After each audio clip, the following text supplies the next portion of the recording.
toutes les présentations ont été faites, que les présentations ont été faites. Je vais commencer avec une première question pour donc aborder un premier sujet. Et je vais vous laisser engager la discussion, c'est-à-dire que chacun des intervenants, chacun des invités est absolument libre de mentionner, de faire émerger les thèmes de son intérêt dans ce cercle de conversation, hein, les thèmes qui vous sembleraient les plus proches peut-être des sujets qui vous, madame, monsieur, qui vous intéressent, ou alors un sujet qui vous intéresserait de développer, puisque l'idée est véritablement que chacun contribue, hein, pas seulement avec ses opportunités, ses connaissances spécifiques, mais également qu'on ait l'occasion d'échanger donc des connaissances et des observations, hein.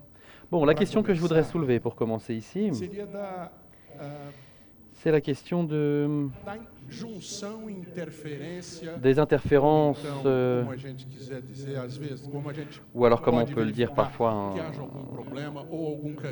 l'identification parfois d'un certain problème, ou alors d'un chemin à parcourir. Bref, c'est l'union des forces entre l'initiative privée et les États, hein, qu'il s'agisse d'États africains ou qu'il s'agisse du Brésil. Comme on l'a vu, on a de nombreuses bonnes pratiques, ou même des mauvaises pratiques aussi d'ailleurs, pour pouvoir améliorer ou contribuer à l'amélioration donc de ces liens entre les États et les agents économiques qui font partie de ce partenariat. Je vais commencer donc avec Christina. Je vais commencer par mon côté gauche, hein, puis vers mon côté droit, pour que l'on puisse commencer avec une première contribution, une première série de contributions pour qu'on puisse commencer. Mais bonjour, alors tout d'abord merci à tous, merci pour votre introduction Eduardo, hein. Je voudrais remercier l'invitation qui m'a été faite de la part du professeur João Bosco, notre directeur général. Je voudrais vraiment vous saluer tout particulièrement. C'est un grand plaisir de participer à ce forum qui est l'occasion de discuter un petit peu de l'intégration Brésil-Afrique, un sujet particulièrement important, hein, qui est celui de la durabilité, du développement durable et la sécurité alimentaire et nutritionnelle. Bon, concernant, maintenant pour rentrer dans le vif du sujet un petit peu, la question d'Eduardo, je pense qu'il est important de dire que l'agriculture, elle fait partie de la solution à nos principaux problèmes et défis de l'humanité aujourd'hui. Pas seulement concernant la question donc, de la sécurité alimentaire, hein, donc garantir des aliments à la ville et à la campagne également, mais également concernant la question de la transition énergétique. Donc on voit que l'économie propre est de plus en plus présente, hein, sur le terrain, l'énergie solaire qui alimente les machines, la croissance de biocombustibles au Brésil, et également concernant la réduction de la pauvreté, hein, en générant donc des revenus pour les petits agriculteurs, l'agriculture familiale, mais également ce que l'on voit au quotidien, hein, c'est la question des changements climatiques. Donc l'usage des bonnes pratiques agricoles est une façon également de séquestrer du carbone. Et en ce sens, les stratégies gouvernement, initiatives privées sont essentielles.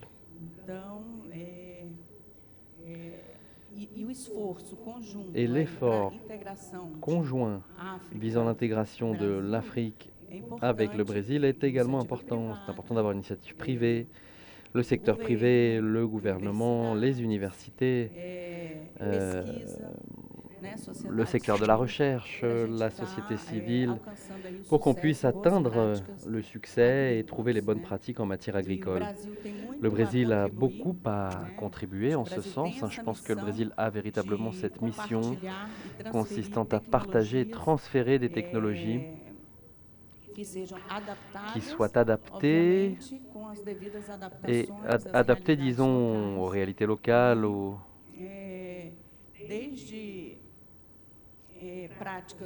on peut parler là de pratiques comme la plantation directe, l'intégration entre l'agriculture et l'élevage, la recherche, hein, par exemple. Embrapa a un rôle essentiel à jouer, un rôle essentiel d'ailleurs au cours de l'histoire, depuis plus de 50 ans maintenant, à développer donc des études et des technologies spécifiques pour notre réalité de l'agriculture tropicale. Je sais que vous aimez beaucoup ce sujet, hein. Donc on a ce rôle et cette mission et la coopération internationale. Je parle d'ailleurs d'ICA, hein, qui est présent dans 34 pays des Amériques. Ce rôle donc consistant à promouvoir cette intégration et de permettre un échange d'expériences, de pratiques pour pouvoir profiter de ces interactions. L'Afrique, l'agriculture africaine représente à peu près plus de 50% de sa population, peut représenter également à peu près 30% de son PIB, mais malgré tout, on importe des aliments. C'est-à-dire que pendant que le Brésil a sa reconnaissance internationale due à sa productivité, à sa capacité d'exportation, hein, le Brésil exporte près de 10 dollars à chaque dollar importé. Donc le Brésil a cette mission de jouer un rôle de pont, d'assurer le transfert de technologies et d'adapter donc la réalité de chaque pays.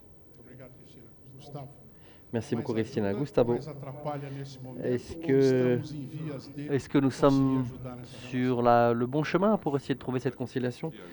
Moi, j'ai l'impression qu'effectivement, on est sur la bonne route, hein. Cette question, elle est très intéressante parce que quand on parle d'agriculture et logistique, on ne peut pas euh, a priori partir du principe que ce binôme gouvernement et secteur privé fonctionne de fait, hein.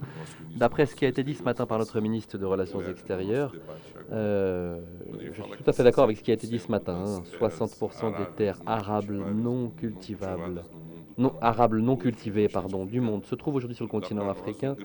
Eh bien, ça nous montre véritablement que dans un avenir proche, et je parle peut-être d'une échelle de 50 ans peut-être, d'ici 50 ans donc, le rôle, le protagonisme du continent africain dans la sécurité alimentaire globale va être absolument central. Et je parle de 50 ans, d'une échelle de 50 ans, parce que comme ça a été dit tout à l'heure, l'un des piliers de ce partenariat donc avec les gouvernements, hein, et MBRAP va célébrer ses 50 ans, a célébré 50 ans cette année. C'est un grand diffuseur de technologie. On a l'ESALC également, hein, dont le ministre est l'une des quelques personnes qui a été diplômée de la médaille du mérite, hein, dans cette ESALC. Donc je pense que sans le moindre doute, d'ici 50 ans, nous allons voir que le continent africain aura ce protagonisme et c'est notre rôle d'être présent sur place. L'entreprise que je représente est peut-être aujourd'hui le plus grand producteur mondial d'engrais. Les technologies développées par Embrapa et par ESALC, par exemple, vont faire de notre Cerrado brésilien une véritable puissance pour la sécurité alimentaire mondiale. Le Cerrado brésilien est très similaire au climat et au microclimat que l'on trouve en Afrique subsaharienne. On ne peut pas avoir un pays comme le Brésil qui n'utilise pas ses connaissances et ces technologies développées pendant ces 50 dernières années, et d'ailleurs comme un vecteur géopolitique pour la région. C'est une géopolitique positive, c'est un agenda positif et je n'ai aucun doute là-dessus. Maintenant, nous, en tant qu'entreprise, nous sommes présents sur le continent africain et nous savons qu'en tant que producteurs d'engrais, la possibilité de participer de cette grande transformation par laquelle va passer le continent africain, c'est notre rôle qui n'est pas seulement un rôle nécessaire, mais également, je dis ça d'un point de vue conscient, hein, c'est là où nous avons l'intention d'être associés au Brésil. L'initiative privée a donc un rôle absolument fondamental. Mais l'initiative privée, le secteur privé, ne participe que lorsqu'il voit et qu'il sait que les conditions et les contours pour que les investissements soient réalisés sont réunis, hein. Sécurité des contrats, sécurité juridique. Et je pense que les actions qui aujourd'hui sont menées par l'Union africaine sont très axées sur cela. Je pense que ces expériences qui sont celles de ces entreprises au Brésil lorsqu'elles se sont installées, je pense qu'elles peuvent être transportées vers le continent africain, faisant en sorte qu'une bonne partie de ce qui a été appris ici soit également déposée là-bas. Une grande partie de ce qui a été appris ici On a déjà découvert un certain nombre de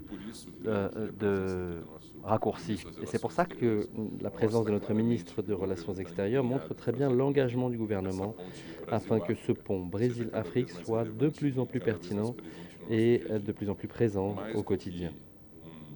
Plus qu'un espace d'investissement, c'est un continent qui, au cours des prochaines décennies, va devenir un grand réceptacle d'investissement.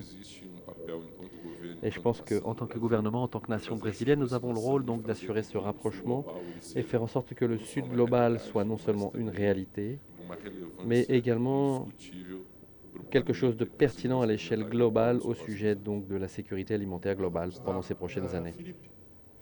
Merci beaucoup, Philippe. Vous voulez peut-être contribuer à ce débat concernant donc les relations entre les États et le secteur privé. En Afrique, ce sont 54 États. On ne peut pas dire, bien sûr, que la réalité... il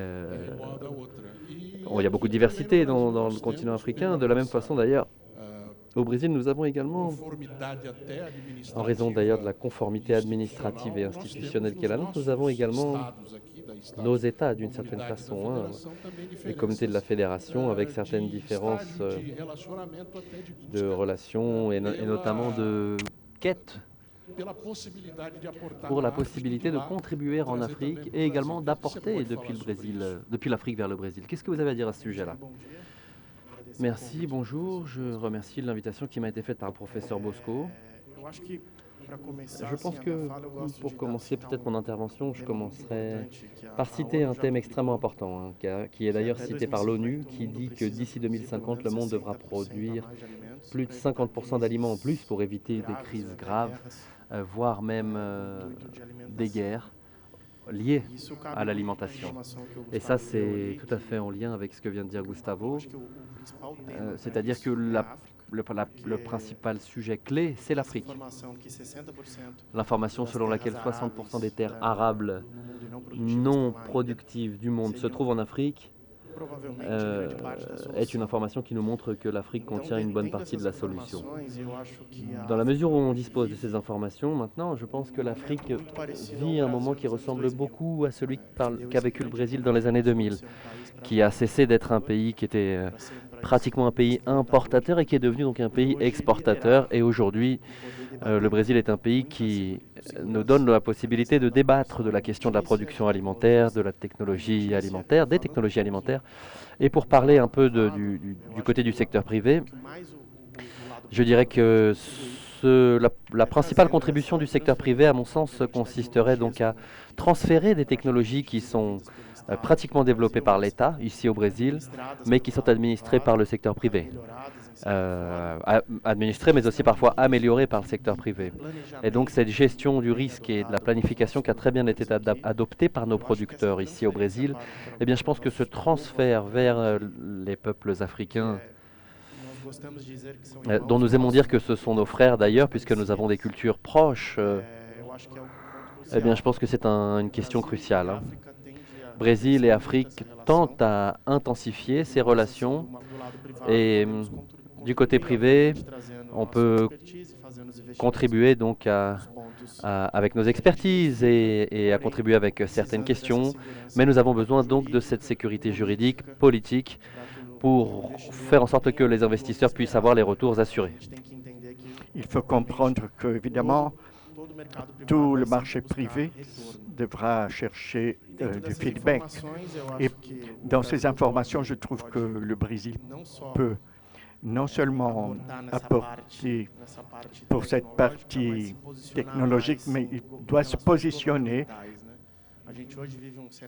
gouvernemental. Aujourd'hui, on a un scénario très amical avec tous ces rapports qui sont construits.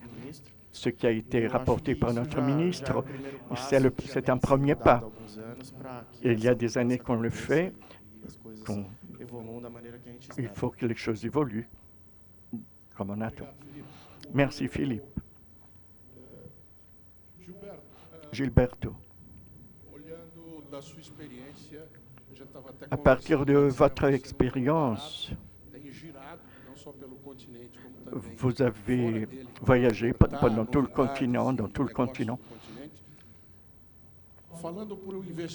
Pour parler à l'investisseur brésilien, qu'est-ce que vous soulignerez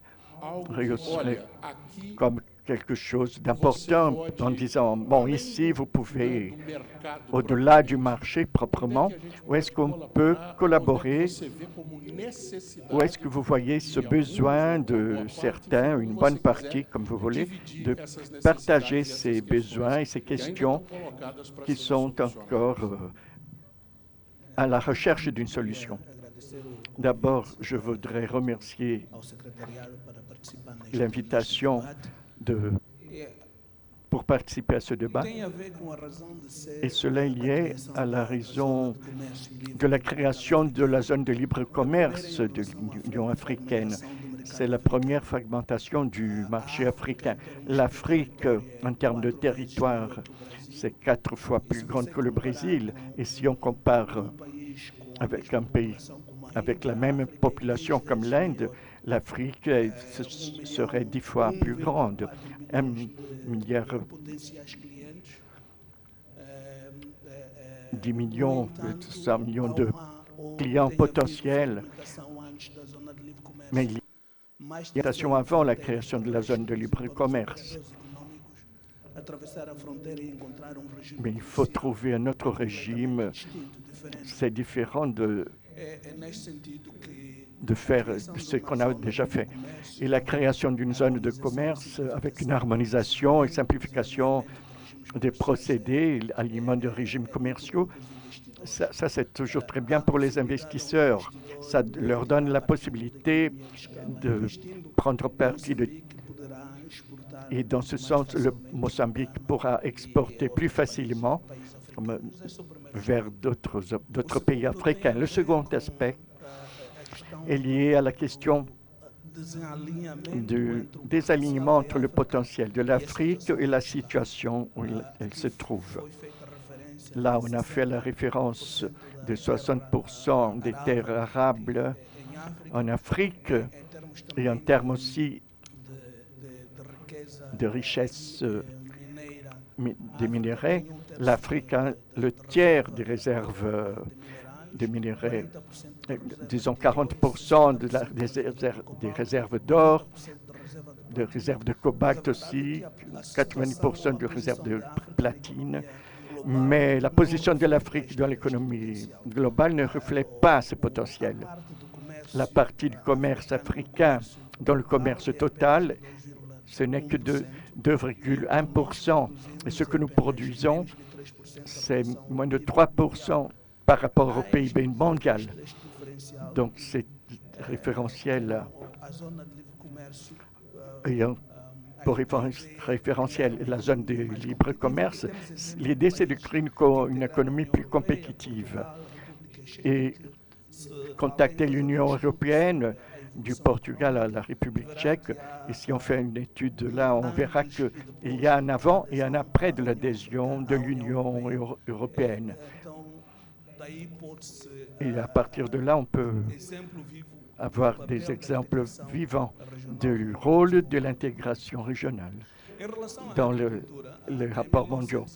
Par rapport à l'agriculture, en 1990, la population africaine était de 580 millions. Aujourd'hui, 1,4 milliard habitants. Et aujourd'hui, on dépasse 1,2 million de tonnes de production. C'est une évolution positive de la production. Il y a moins de pénuries. La production agricole a grandi beaucoup plus que la progression de la population. Mais malgré la potentialité de l'Afrique, elle importe encore 20% de la demande des produits agricoles. Les pays africains dépensent par an 50 milliards de dollars en produits agricoles importés.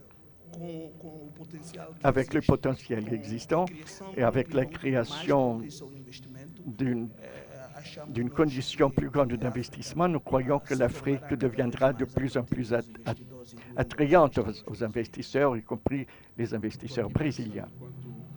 Moi, je pensais ici que l'exploit des biens minéraux, Si on décide un contrat aujourd'hui, pour commencer une exploration commerciale, ça met 9-10 ans même.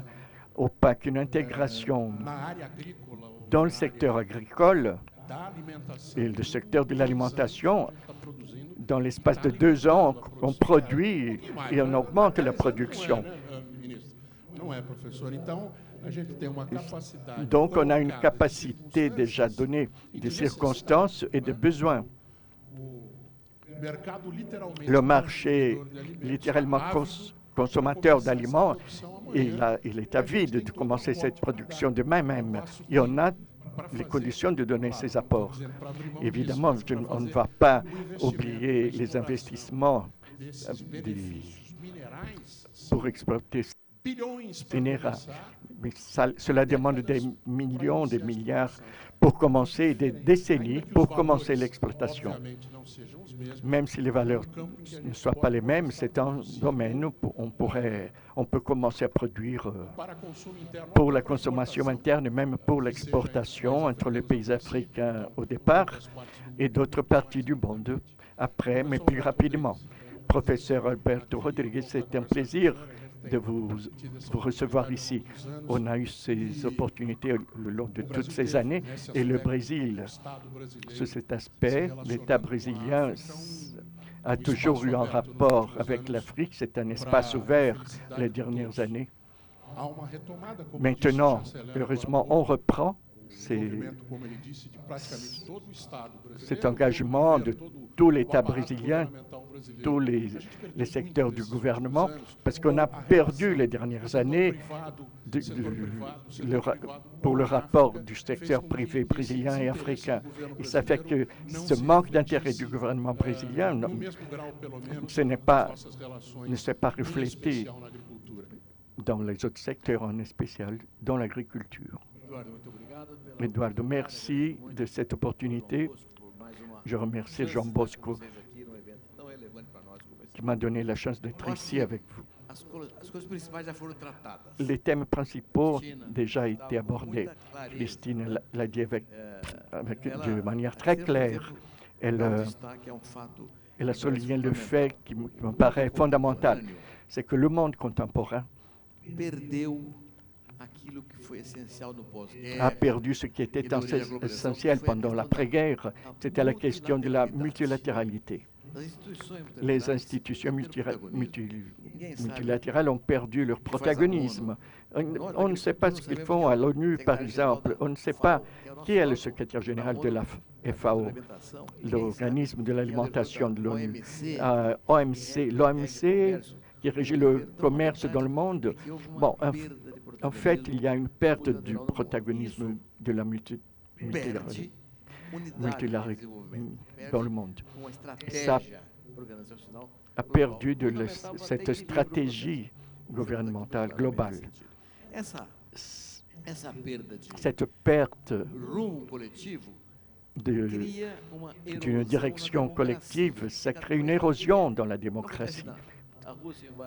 On voit que la Russie envahit l'Ukraine, rien ne se passe. Israël et Palestine, rien ne se passe. Ici, avec le Venezuela, rien ne se passe.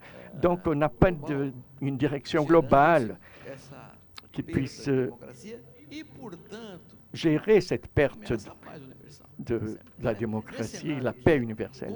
Dans ce scénario très conturbé, je le dis, mais tout le monde le sait déjà, que dans ce scénario, il y a un thème central. Donc, ces 4 modernes chevaliers de l'Apocalypse qui passent d'un continent à l'autre, les océans. C'est l'industrie alimentaire, transition énergétique, l'inégalité sociale et le changement du climat. Ces 4 phénomènes doivent être combattus. S'ils ne sont pas combattus, on part à la démocratie, à l'érosion de la démocratie. Donc, il faut avoir une stratégie. S'il n'y a pas une direction dans le monde, quelqu'un doit l'assumer. Et qui? C'est la ceinture tropicale de la planète, l'Amérique latine, l'Afrique, une partie de l'Asie. C'est là où il y a des terres passibles d'ouvrir des espaces qui fassent augmenter, exploser la production agricole, qui est l'ennemi fatal des 4 chevaliers de l'Apocalypse. Il n'y a rien à redire. Dans ce questionnement, qu'est-ce qu'on voit? Qu'est-ce qui manque pour que cette ceinture tropicale assume son rôle plus historique? C'est un besoin universel d'alimenter le monde, de créer une transition énergétique durable, de créer des emplois et des rentes, des revenus. Qu'est-ce qu'il manque? Il manque une action collective, organisée, articulée. Il manque quelque chose de plus que les discours. Qu'a fait le Brésil pendant ces 40 ans? 3 choses. Pour la technologie, pour l'entrepreneuriat, et chacune se dédouble dans des chapitres additionnels, mais c'est ce qu'il faut chercher dans ce rapport avec l'Afrique, quelque chose de consistant.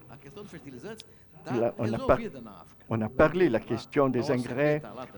AOCP aussi a dit il y a beaucoup de gens qui travaillent sur les engrais, mais la technologie avance, mais c'est peu. Il faut beaucoup plus dans des recherches de la génétique, penser au changement climatique. Et il manque, comme on l'a déjà dit ici, une sécurité juridique pour qu'il y ait un intérêt privé avec un profit assuré. C'est une stratégie qui doit être négociée entre le pays et les continents. C'est une matière très ample. Et après, ça va passer aux produits, logistiques, infrastructures. Mais la base, c'est l'entrepreneuriat et les politiques publiques. S'il n'y a pas cette articulation, on va faire des discours et l'évolution sera énorme mais arrêtée. Le Brésil a une condition fantastique pour aider l'Afrique. Et on veut aider l'Afrique, mais on reste dans le discours et non dans la pratique. Oui. Je trouve que le ministre Rodrigue a parlé, l'a cité, et nous, en tant qu'entrepreneurs, nous le voyons très clairement. Et là,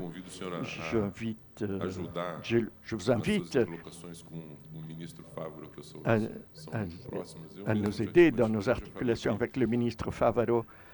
J'ai déjà dit que la technologie de l'Embrapa, c'est quelque chose qu'on doit exporter, même comme vecteur géopolitique. Et la sécurité juridique contractuelle, c'est un agenda du gouvernement qui doit être dirigé à une haute sphère des nations africaines. Mais le gouvernement peut ouvrir aussi une voie pour l'internationalisation de nos entreprises. Nos frontières agricoles sont encore pas très grandes, mais si nous avons dans un groupe brésilien qui voit la possibilité d'internationalisation vers le continent africain et qui apporte l'entrepreneuriat dans la pratique, la technologie, tout ce qu'on a pratiqué ici pendant des années et qui s'établissent sur le continent africain, ça fait que d'autres chemins pour un développement plus rapide que ce qu'on a fait au Brésil. Donc, cette internationalisation doit être quelque chose que le gouvernement doit commencer à propicier de plus en plus. Et je pose une question à ceux qui veulent la répondre. Est-ce qu'il y a des fonds pour cela, pour ce faire? Il y a le BNDES, la nouvelle banque des BRICS, qui est liée à la Banque pour le développement africain et d'autres, et même dans le marché privé. Comment ces secteurs, et disons plus que ces discussions, il faut qu'il y ait quelque chose de plus concret que les discours. Si j'arrive là-bas pour demander des fonds, il y a des fonds à fournir par rapport aux engrais fertilisants. 90% dans l'Afrique subsaharienne sont importés. Là, on a initié une fabrique, une usine là-bas, non? Mais on a une faible capacité de production d'engrais. Ça, c'est le premier aspect. Et le deuxième, c'est que l'agriculture africaine utilise très peu ces produits. c'est le continent qui utilise le moins, au moins de 35 kilos par hectare. Mais il y a des projets, de nouveaux projets, comme celui qui a l'appui de l'Afrique Bank, avec 4 ou 5 milliards de dollars, c'est qui a commencé au Nigeria, et un autre qui va commencer le prochain mois, le prochain jour. C'est la production d'engrais en Angola. Et l'une des raisons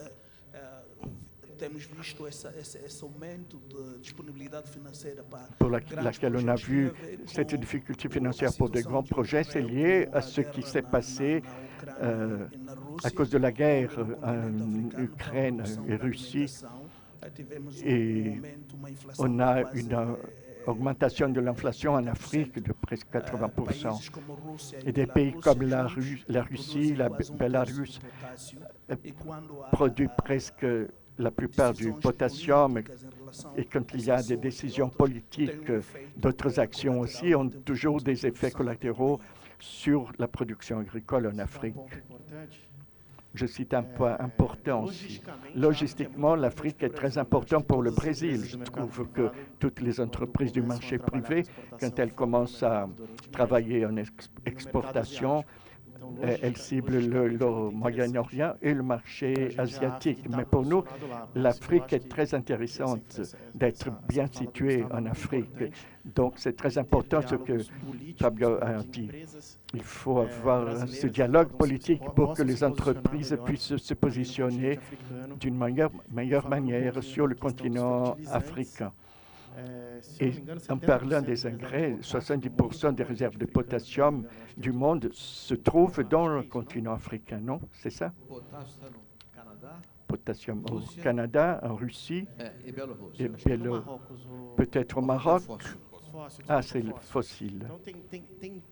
Non, au Maroc, c'est le fossile. Donc, il y a beaucoup de possibilités, une grande possibilité de faire augmenter cette production et de travailler en partenariat avec le Brésil, ce que le Brésil aussi dépend de cette question. Deux commentaires. D'abord, le continent africain importe 90% des engrais qu'il consomme. Le Brésil, 35%. Au départ, je parlais d'il y a 50 ans, quand on a fondé l'Embrapa, il y a 50 ans, de manière très audacieuse, très osée. Si on avait fait la même chose pour les fertilisants, les engrais, on aurait une autre situation. C'est le moment de faire ce choix. On choisit le secteur agricole, il faut avoir les inputs nécessaires. Par rapport à l'argent disponible, Eduardo, quand vous parlez de 20% de l'aliment africain, voilà les importations, il n'y a pas une entreprise, une action globale comme la nôtre qui ne voit sur le marché ce potentiel. Et il y a des fonds pour ce faire. Quand on parle de production locale, que ce soit d'engrais ou d'aliments, un marché très importateur. Si importateur, c'est toujours attrayant. Donc, les corporations ont de fonds pour ce faire. Le capital est très important, mais si je peux citer le premier pilier, c'est la sécurité juridique et des contrats. Avec ça, sur ce marché poignant, ce sera une réalité. Toutes les entreprises devront... Et pour parler de sécurité juridique, c'est vrai que nous aussi, on fait face à cette problématique, notamment dans les échanges qu'on a avec les investisseurs. C'est d'ailleurs pour ça que la zone de libre-échange commercial existe. D'ailleurs, pour la première fois, on a maintenant un mécanisme de résolution des litiges qui permet donc aux investisseurs, aux entrepreneurs, disons, de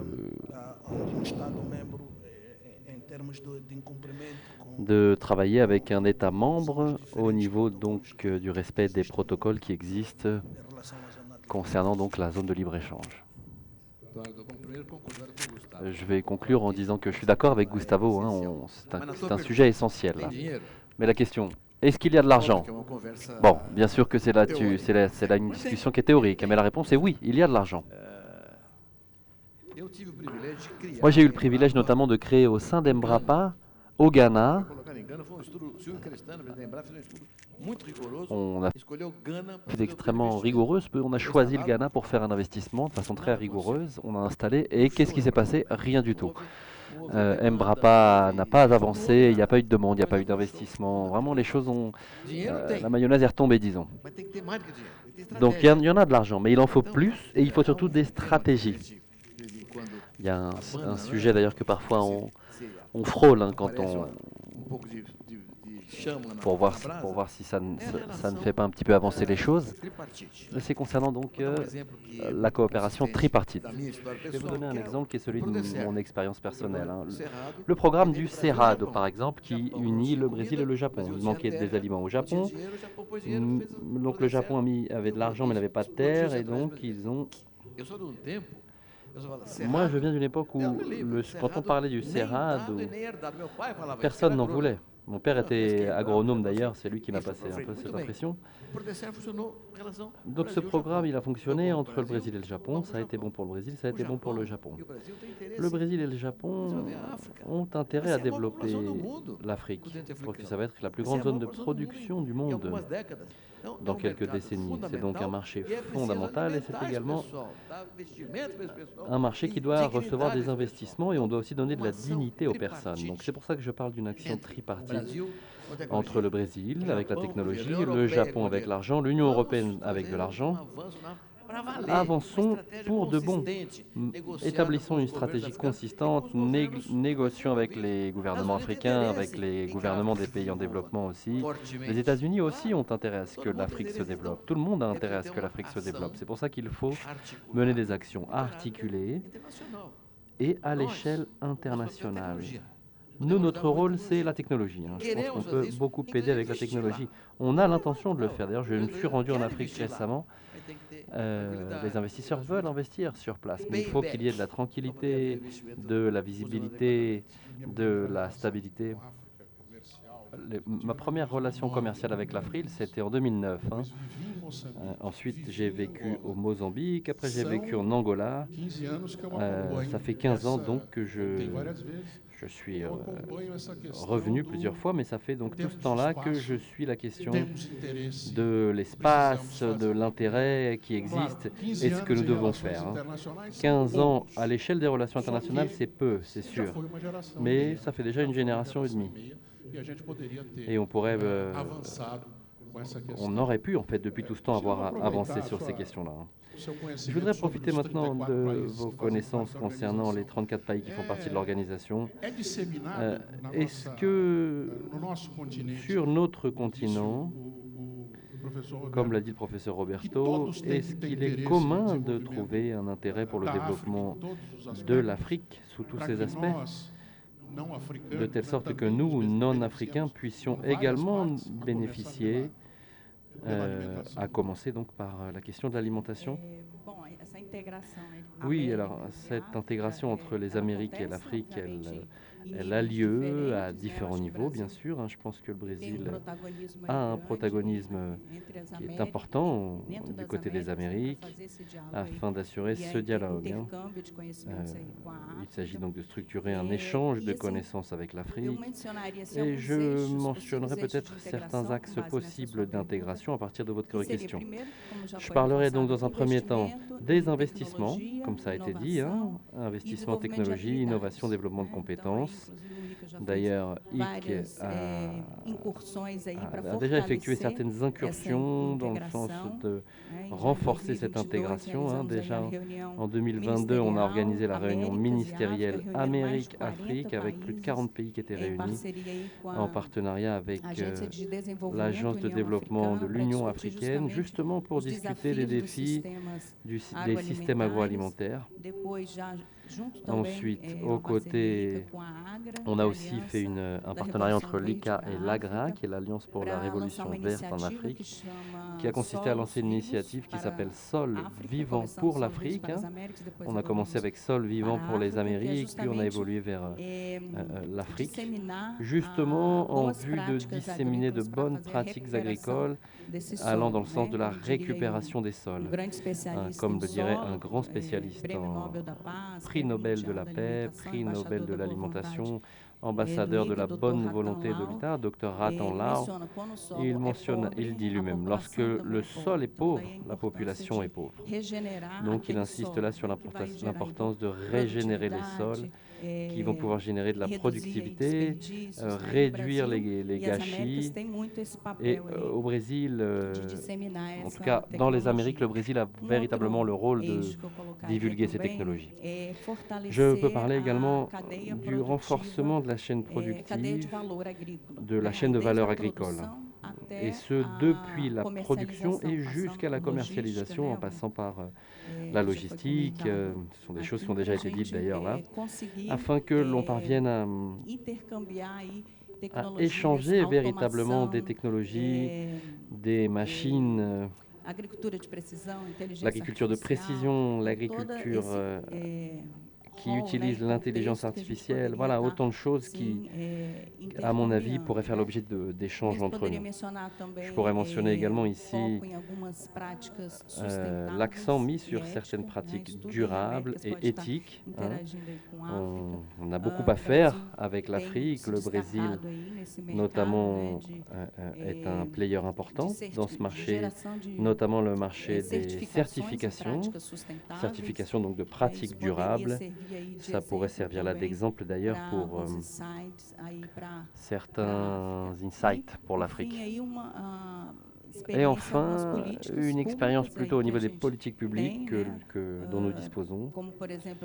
On a par exemple le crédit rural pour pouvoir améliorer ou plutôt moderniser la production, rendant notre agriculture donc plus résiliente, travaillant l'agriculture régénérative et des politiques comme prix minimum garanti. Là où nous avons des garanties du coût, du coût de production, plus une certaine marge de bénéfice pour pouvoir éviter et amortir un petit peu les oscillations du marché. On a des programmes sociaux également, comme la Fin Zéro, Fome Zero, des politiques de crédit pour l'agriculture familiale, comme Pronaf Mais Alimentos, Pronaf Plus d'aliments.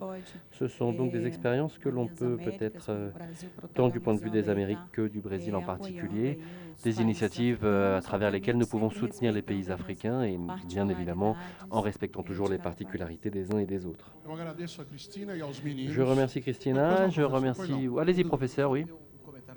Un petit dernier commentaire.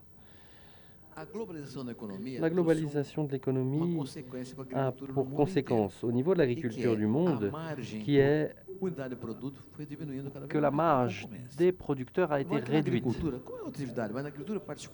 Dans l'agriculture en particulier, le revenu se structure à partir du gain d'échelle. C'est pour ça que les petits producteurs ont peu de revenus, parce qu'ils n'ont pas d'échelle. Quelle est la solution pour les petits? C'est les subventions, c'est ce que l'Europe fait. Ou alors la coopérative, qu'est-ce que l'on fait nous?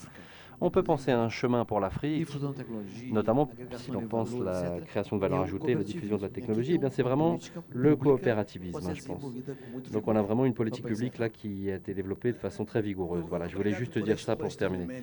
Merci d'apporter cet élément. Effectivement, 80% de la production agricole en Afrique provient de l'agriculture de petite échelle. Donc on a beaucoup à apprendre du Brésil, effectivement, concernant la création des coopératives.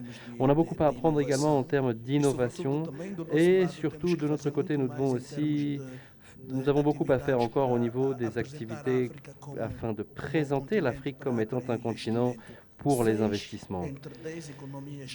6 des 10 économies qui ont le plus cru pendant le Covid étaient des économies africaines. En Afrique, nous avons également la croissance de la classe moyenne la plus élevée.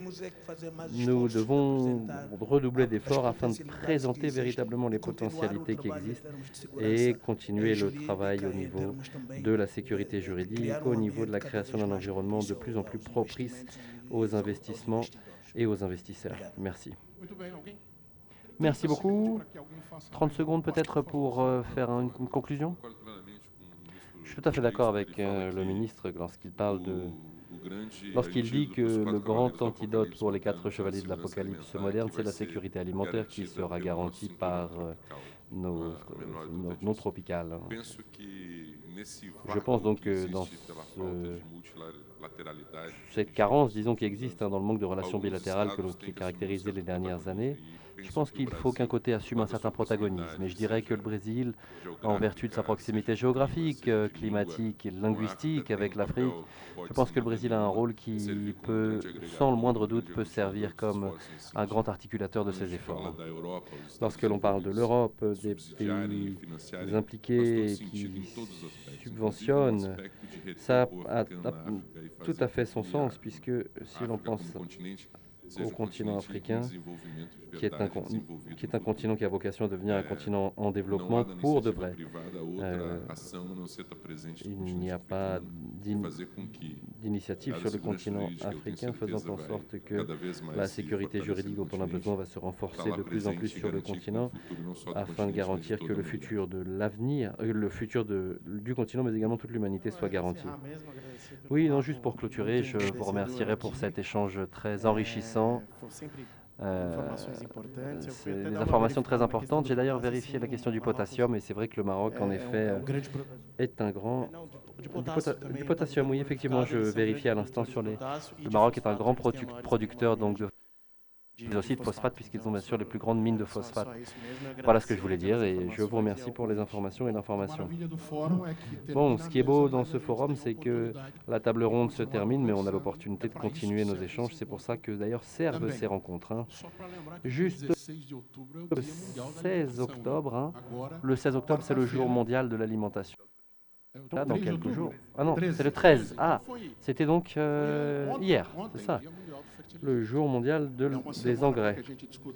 Donc, on a donc une semaine pour discuter de ces sujets si opportuns. Vous avez vu?